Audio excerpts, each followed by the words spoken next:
in literature? So we all know that stories play a crucial role in the formative years of children. So we all remember our childhood stories, grandmother stories.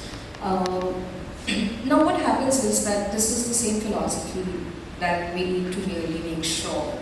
Now whether you can hear it, I can read it, another person can feel, and that's like a huge portfolio that we have in terms of the literacy work that we do.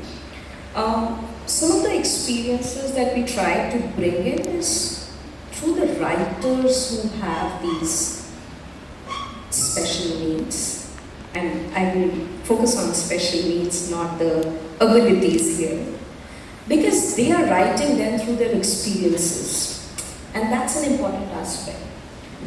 And I would not say that we've been doing it for all 20 years that we have existed. We've evolved over a period of time. It's important that we talk about access to education, and when we try decode it, like Gayatri was talking about, make it simple, because your articulation has to be in a way that people can just figure out, make it actionable for themselves. Now if we talk about accessibility, it's very important that the literature that you're putting across in the classroom, is it creating any awareness? I think we focus a lot more, and I think Saurabh talked about bullying. So that bullying is happening among children, among siblings, forget about classroom, among siblings as well. So I think it's extremely important that through this literature, through the children's literature, we are also creating the awareness. And that's another area that Room to Read is exploring. As in our new strategy, we strongly believe in the dignity of the child, how respected he or she is feeling. And that's a crucial aspect. Thank you so much. I'll open it for questions from the audience, but any final thoughts before we do that?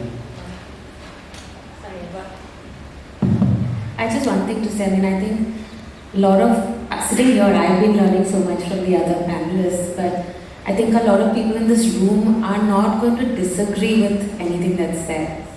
I'd love to hear, and I know the playbook is one step in that direction, but how do we take this conversation outside, whether it's social media or other forms, but we need thousands of people in different places hearing this, and would love for to hear thoughts on that also at some point. Maybe the enablers panel.